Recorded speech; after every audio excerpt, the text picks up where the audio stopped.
Hey yo, what a dip, y'all. Let's get right into it.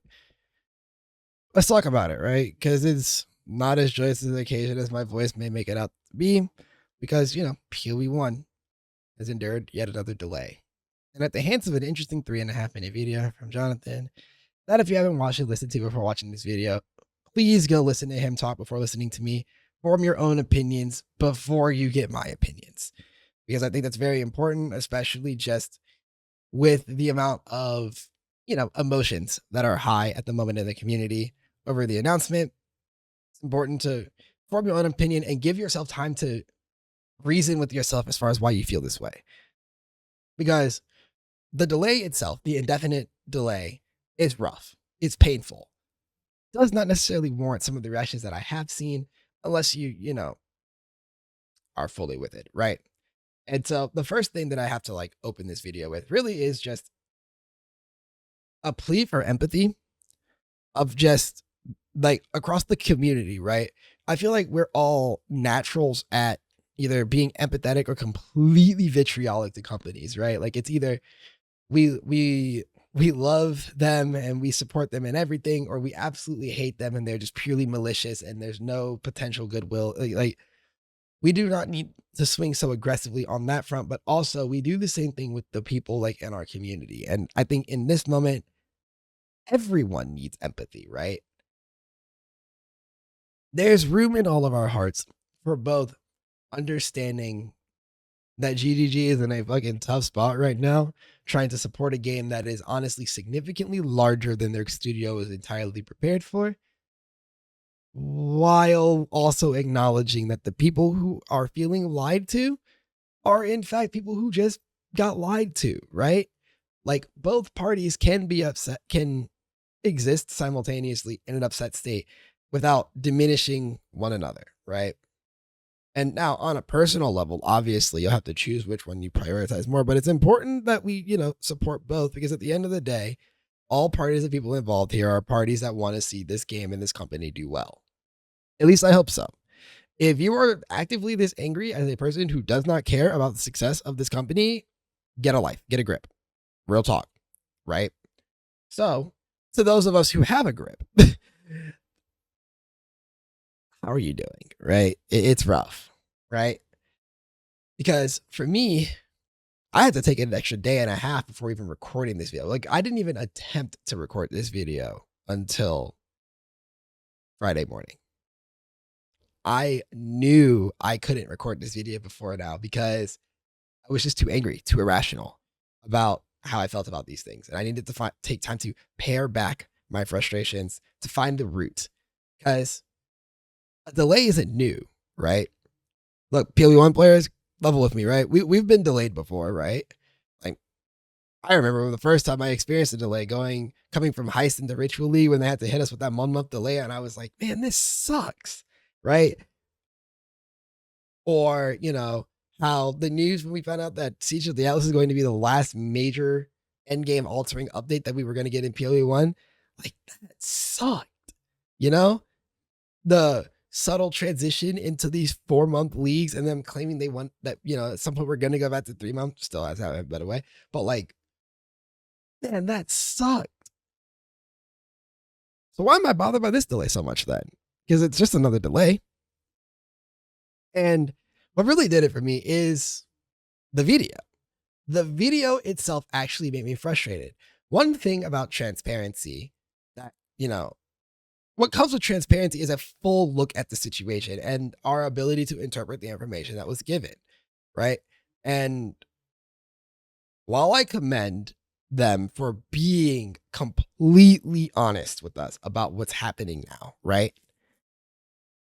Listening to the situation makes you realize that they were, in fact, not entirely honest with us before, right? And that's the thing that's got so many people riled up. Listening to them basically say, yeah, we never actually started development on 326. Like, it's not actually ever really been in development. The PoE1 team has been on the PoE2 side of things for so long that 326 never actually started any work. And yet somehow we were just going to let you guys believe that it was going to be sometime soon. In fact, actually, We even let you guys run with the community rumor of like late February after our announcement of late January / early 2025, just to further this along. Like, that's what's got us pressed, at least me. Again, I can't speak for everybody, but that's what got me going. It was the realization that, for the first time, I had a really concrete place to point frustrations and communication, right?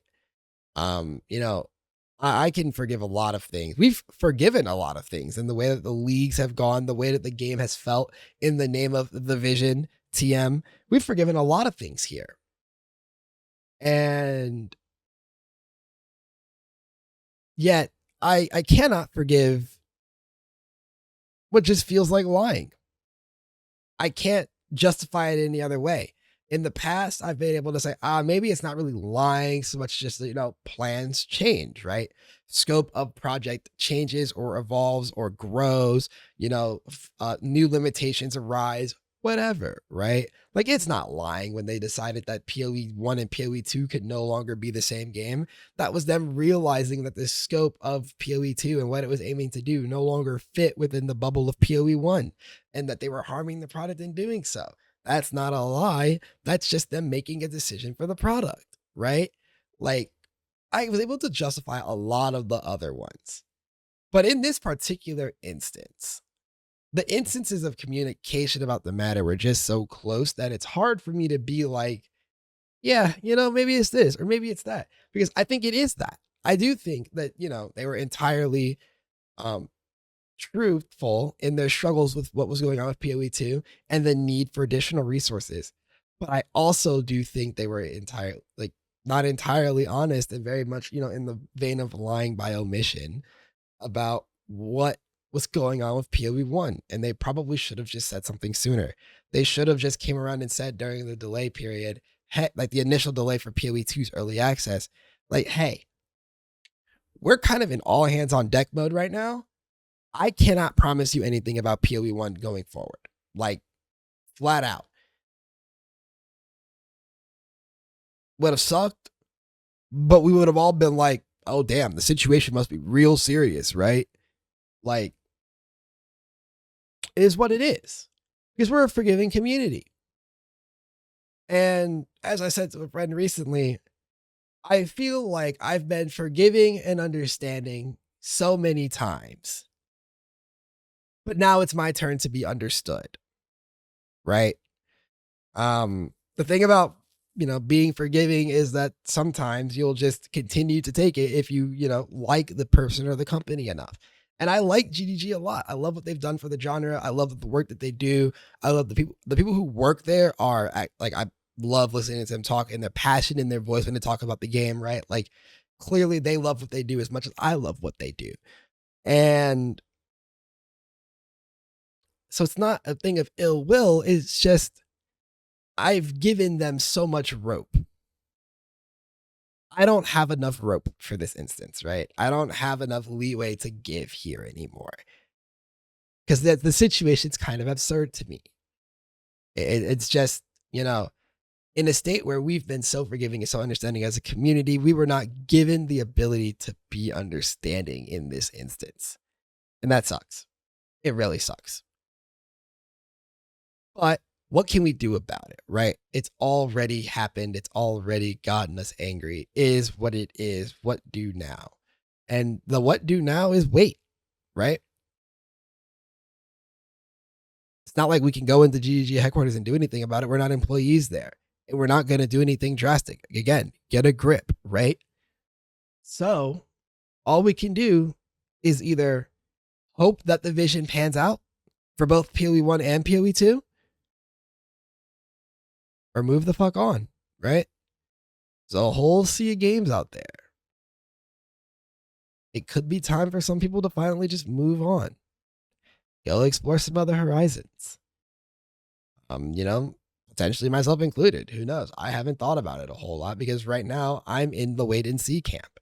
I'm upset, but at this point I need to see if, maybe it does pan out. Maybe the vision does pan out and it does come out to be this incredible game and everything's worked out fine. And the 326 release is a banger and they aren't just indefinitely pushing it down into infinity and beyond, right?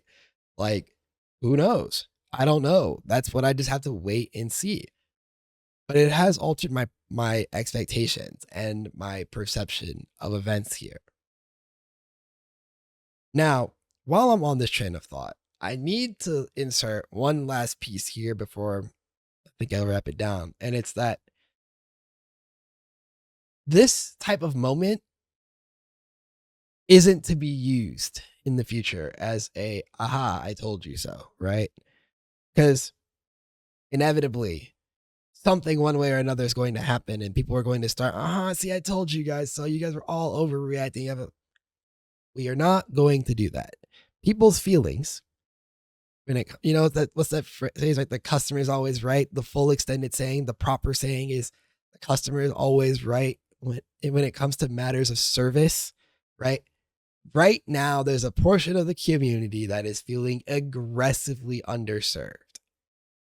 And they're right about that, right?